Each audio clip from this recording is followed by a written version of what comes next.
목사님들이 이 집회를 끌고 나가게 되죠. 그게 당연히 초교파였고, 그래서 신학적으로는 입장이 다를 수 있었지만 적어도 여의도에서 모였던 그 개혁 전도 집회는 성령 집회가 될 수밖에 없었고, 그것이 한국교회의 교파의 장벽을 넘어서서 성령을 강조하는 흐름으로 한국교회를 끌고 나가는데 결정적인 역할을 하게 됩니다. 그 시기가 여의도 순복음교회의 건축과 맞닿아 있었고, 그때부터 여의도 순복음교회 조일규 목사님이 주기적으로 이런 개혁 집회에 강사로 참여하게 되고, 그런 것들이 한국교회가 성령운동이 단지 성결교회나 오순절교회뿐만 아니라 한국교회 전체로 성령운동에 자신을 내어 맡기는 그런 현상들이 제도화되고 조직화되게 됐다고 볼 수 있는 거죠. 이런 것이 한국교회가 성령운동, 오순절운동으로 확산될 수 있는, 재구성될 수 있는 배경이 된 것이고요.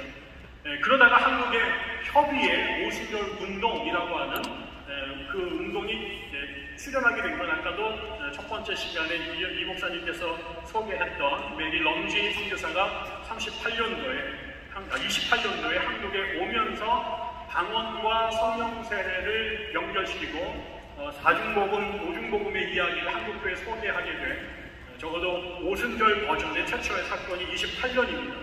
그리고 나서 그것이 한국의 조선 오순절 교회가 세워지게 되고, 그것이 나중에 해방되고 나서 미국의 하나님의 성회와 연결이 되면서 최초의 교단이 연결이 되죠. 그리고 이것이 미국의 오순절 운동이 태평양을 건너서 한반도와 연결되는 결정적인 사건이 됩니다.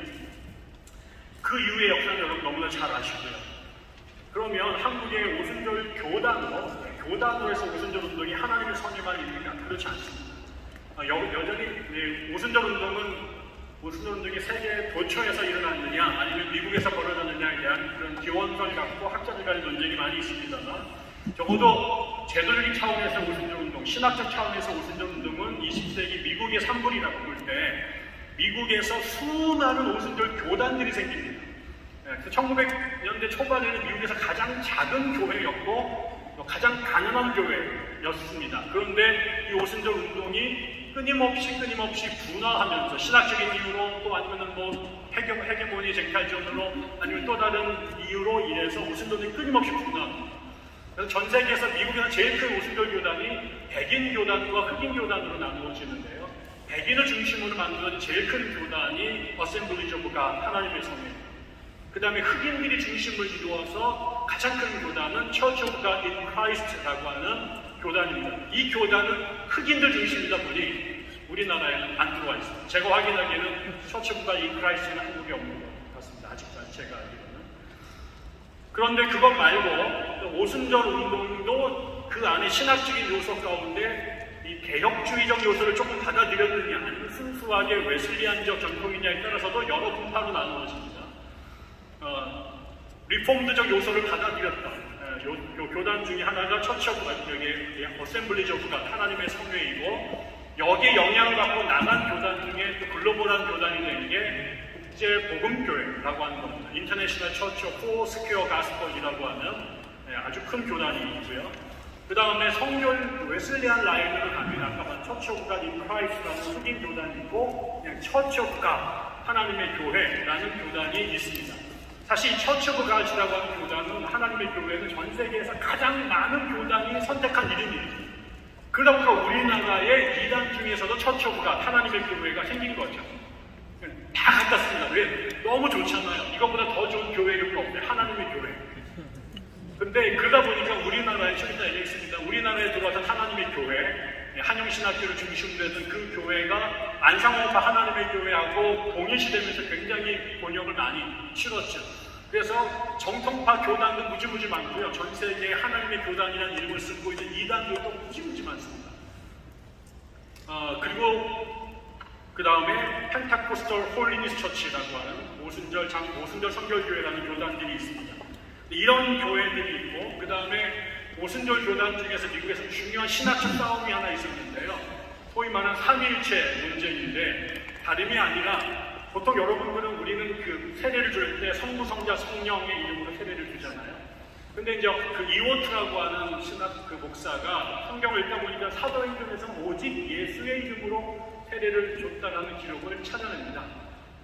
근데 왜 갑자기 성부, 성자, 성령이야? 이렇게 말하면서 세례를 오직 예수의 이름으로 줘야 된다라는 거 갖고 또 우기니까 그 사람들이 그 말도 맞는 얘기야. 그래서 그 사람을 다른 사람들이 쫙 숨기면서 하나님의 성회가 성부, 성자, 성령의 이름으로 세례를 주는 그룹, 오직 예수의 이름을 주는 그룹으로 갈등을 하다가 오직 예수파가 나가서 새로운 교회를 세우기도 합니다. 우리나라에 제가 이번 이 강의를 위해서 찾아보니까요, 하나님의 교회, 클리블랜드에 있는 그 교회가 우리나라에 들어와 있고요. 그 다음에 아까처럼 오직 예수, 그래서 예수 이름으로만 세례를 줘야 된다고 하는 교회가 한국연합 오순절 교회라는 이름으로 우리나라에도 들어와 있습니다. 교세는 아주 작습니다. 그리고 그 인터내셔널 처치 오브 포스케어 가스펠이라고 하는 국제 복음교회라고 하는 교회도 대한예수교 복음교회라는 이름으로 한국에서 활동을 하고 있습니다. 지금도. 그래서 이런 오순절 신학을 갖고 교단화된 운동들이 하나님의 성회로부터 비롯돼서 복음교회, 연합교회, 그 다음에 또 하나님의 교회 등등의 교단들이 한국에도 존재하고 있다는 걸 기억해 주시면 좋겠습니다. 이러다가 1990년대에 들어서면서부터 이 오순절 운동이 또다시 새끼를 치기 시작합니다. 기존의 넓은 의미의 부흥운동을 하는 사람들은 저처럼 성결교회에 있으면서도 성령운동을 추종하는 사람들이 있는 것처럼 장로교회도 있고 감리교회도 있습니다. 그러나 이제 교단으로서의 오순절 교회는 하나님의 성회 등등의 교회가 있어요. 그런데 1980년대부터 미국에서부터 오순절 운동의 새로운 분화들이 벌어지기 시작하는데요. 그것이 소위 말하는 비냐드 운동이라는 것이 1980년대 말부터 생겨나기 시작합니다. 제 기억에도 저희 담임 목사님도 90년대 초반에 이 비냐드 공항교회에서 이렇게 쓰러뜨리는 거 한다. 이거 배우러 가야 된다. 그래서 캐나다에 다녀오신 적이 있어요. 그리고는 계속 우리들을 금요일 저녁만 넘어뜨리시려고 애를 쓰는데 거기에는 그것뿐만 아니라 홀리 랩핑 그래서 사람들이 막 웃고 쓰러지고 이런 현상들이 나타나기 시작했죠. 근데 아무튼 그것보다 더 넓은 의미가 존 윈버라고 하는 목사가 비냐드 무브먼트를 만들었습니다. 그래서 성령의 권능으로 복음을 힘있게 전해야 된다라는 얘기를 했고, 이분이 아까 말씀드린 피터 와그너루스와 함께 플러시나 교회에서 이 성령 운동을 실제로 이론과 실제를 가르치는 클래스를 엽니다. 이게 아주 학교를 발칵 뒤집어 놓기도 했지만 그러면서 이 존 윈버의 이름이 유명해지기 시작하고 우리나라에도 그분의 찬송가, 그분의 책들이 번역이 되면서 한국에도 비냐드 운동에 관여된 사람들이 무지무지 많았습니다. 이거는 오순절 운동주의자들만이 아니라 초교파적으로 성령의 운동에 관심 있던 분들이 비냐드 운동에 참여하기 시작했고요. 그 비냐드 운동에서 조금 더 나간 사람들이 소위 말한 신사도 개혁 운동입니다. New Apostolic Reformation Movement라고 해서 이분들은 특별히 20세기의 교회가 성장이 멈췄을 때 이거를 뚫고 나가야 될 새로운 영적 권능이 필요하다. 그럼 1세기 때 기독교가 아주 미세하고 로마 제국이나 헬레니즘이 강성했어요. 어떻게 교회가 살아남았을까? 찾아보니까 그때 교회는 5가지 직분이 있었다는 거죠. 에베소서를 보니까. 그게 이제 사도와 예언자, 교사, 전도자, 목사 이런 직분들이 있었는데 교회사가 지나가면서 목사도 남고 교사도 남고 전도자도 남았는데 사도와 예언자의 직분이 사라졌다. 그래서 이 2가지 직분을 회복해서 초대교회 영성으로 21세기의 교회의 답보 상태를 극복해야 된다. 이렇게 주장을 하기 시작을 했습니다. 그러면서 2001년을 새로운 신사도, 뉴 아포스톨릭, 새로운 사도들의 시대가 열렸다라고 천명을 하고 12명의 사도를 임명을 하고 뭐 이런 일들이 벌어지게 됐죠.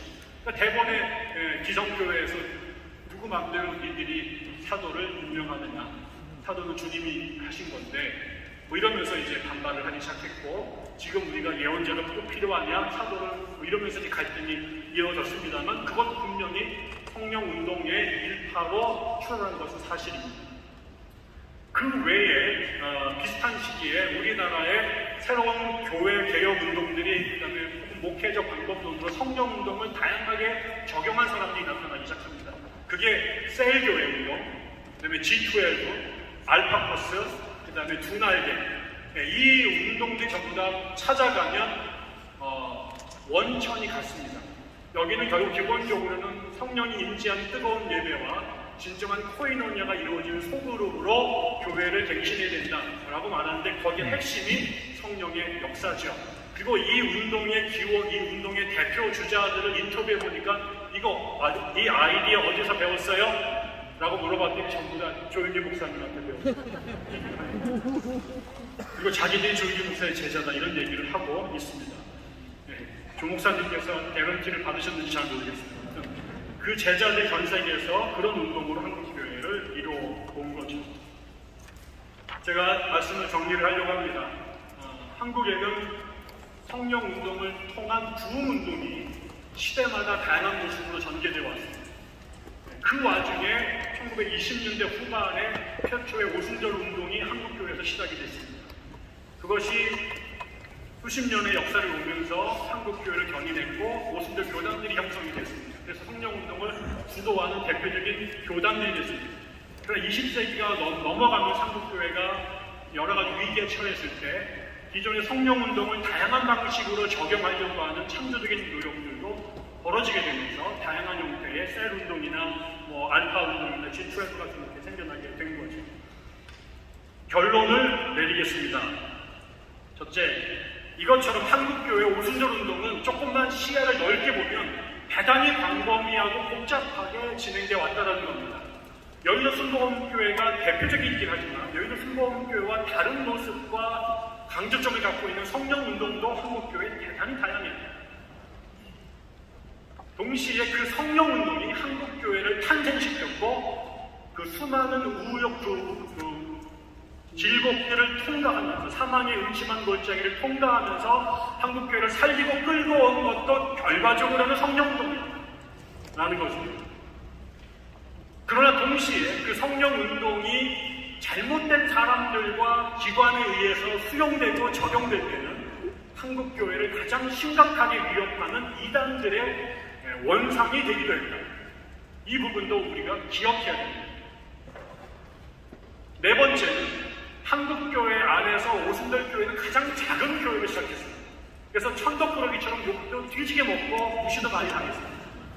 그러나 21세기 지금 한국의 오순절 운동은 한국교회의 주변 운동이 아닙니다. 섹트가 메인스트림. 성령 운동이 더 이상 한국교회 주변이 아니라 한국교회의 핵심이고 노른자인 거죠. 그래서 이 운동이 제대로 하면 한국교회를 다 살릴 수 있고요. 이 교회가 이 운동이 길을 잃으면 다 죽습니다. 다 죽습니다. 장로교회가 한국교회를 끌고 가는 게 아니에요. 다 그렇잖아요. 간판은 다 장로교회. 문 열고 들어가면 다 순복음교회. 그게 대한민국입니다. 이런 맥락에서는 네 가지를 여러분에게 제언으로 드리고 내려가고 싶습니다. 첫째, 성령에 대한 기대와 체험을 더욱 강력히 추구하라. 두 번째, 성령운동의 범위와 역할을 더욱 확대하라.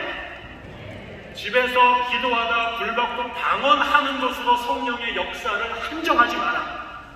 성령은 우리 안에도 역사하시고 교회 안에도 역사하시고 대한민국 땅에도 역사하시고 천지 만물 가운데도 역사하시고 성령이 그 모든 곳에서 일하시도록 문을 열어 제끼셔야 됩니다. 세 번째, 다양한 성령 운동들과 긴밀히 협력해서 한국교회가 건전한 성령의 교회가 되도록 이끌어라.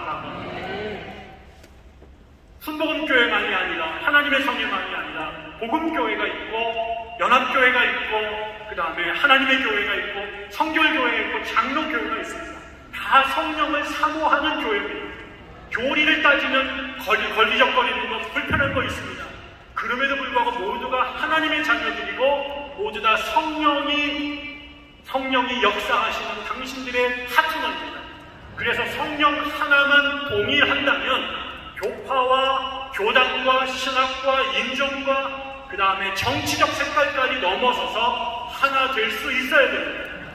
그 일을 한국의 오순절 운동이 주도하시기를 주의 이름으로 축원합니다. 마지막으로 한국교회가 한국 사회가 온갖 것으로 찢어져 있습니다.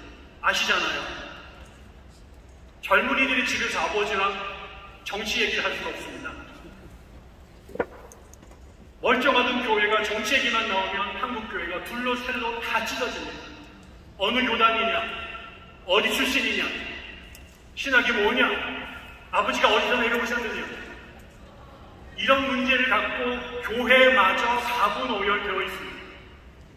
미국이 남북전쟁이 터지기 전에 미국의 교회가 먼저 노예제도로 분열이 됐습니다. 나라가 전쟁으로 치닫고 있는 게 교회가 그 전쟁을 막았어야 되는데 교회가 먼저 노예제도를 인정한 사람과 반대하는 사람과 갈라졌고 결국 남북전쟁을 부추기는 꼴이 됐습니다. C.C. 고엔이라고 하는 역사학자가 The Broken Church, The Broken Nation 이라는 글을 썼어요. 교회가 깨짐으로 미국이 망가졌다는 겁니다. 한국교회도 역사의 상황 속에서 그럴 수밖에 없었습니다. 북에서 내려오신 분들이 그럴 수밖에 없었습니다. 전라도에서 출신한 분들이 그럴 수밖에 없었습니다. 그러나 그 시대를 넘어서는 일이 교회가 아니면 할 수가 없습니다. 그 일도 성령을 받은 사람만이 아니면 우리를 찢어놓은 모든 분열과 갈등과 매자와 혐오를 넘어설 수도 없습니다. 하나님만이 그 막힌 담을 허실 수 있습니다. 아멘. 부디 21세기 한국을 살리기 위한 것이 하나님의 뜻이고 그 하나님의 파트너가 한국의 성령운동하는 사람들이라면 우리가 21세기에 대한민국에 찢어진 모든 것들을 성령과 함께 치유하는 교회의 주의 도구로 헌신하시기를 보존합니다. 아멘.